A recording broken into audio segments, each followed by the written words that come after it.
an SMS to the acting government communications head and basically said it needs to be put into context. He said he wanted to tell her that she should say that the TNA business briefings as well as the acting CFO, that all of that did not happen during his time.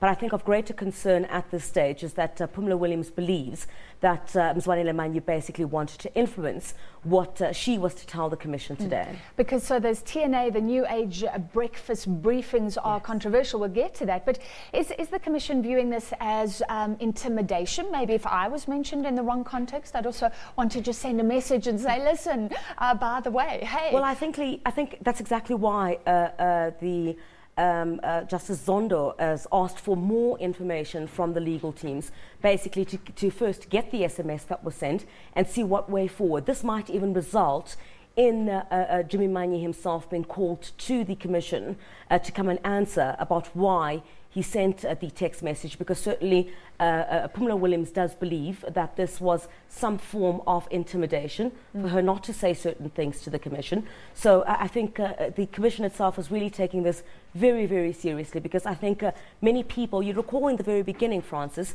that there had been great concerns with Justice Zondo calling on people to come and testify in this Commission of Inquiry. There been a sense of fear.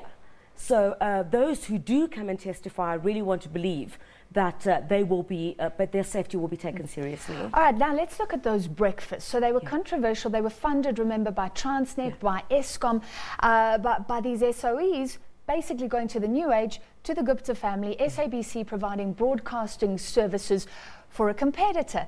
A lot of questions around there. Now, if Mzwanele Manyi wasn't involved, is it clear who was involved in those briefings? Well, not at this stage, Francis, but I think what's going to be very interesting next week is that there will be an official from Treasury who will testify that there were several 100 million that were given to these business briefings, and that should be of interest in terms of exactly when that took place, because you must recall what Phumla William testified was that when Themba Maseko was basically booted out of GCIS, on the very same day, she says she's never seen it in the history of her being a public servant since 1994, that you would have a replacement come in on the exact same day. In fact, Jimmy Manyi was waiting in the basement for Themba Maseko to leave.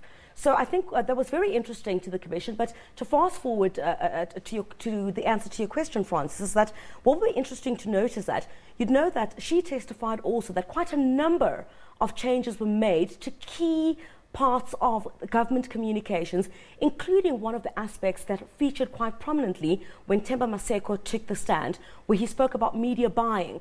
Remember, the Guptas wanted about 600 million rand, according to Themba Maseko, to be channeled to their media companies and not anybody else. So this is quite crucial, Francis, in that what we will hear also is that Phumla William will say when she testifies, continues with the testimony on Monday, is that she believes that there really was tampering that took place and a bid to sway government communications to get involved in some of these projects, including the TNA business briefings that involved the SABC. All right, yeah, 600 million rand is not small change. Yeah. So what you're suggesting is the dramatic testimony will continue. Thank you very much, Chriselda Lewis, reporting back on the state capture inquiry. And earlier we asked you the question of the day. What was your highlight looking at what's been heard in the Zondo Commission this week? Let's listen to what some of you had to say. Relationship, and we are busy fighting gender violence against women.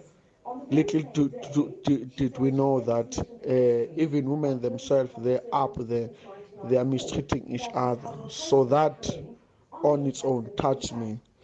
I think the Commission should go on further to ask Mama Faith Mutambi to come and stand before the Commission. Thanks.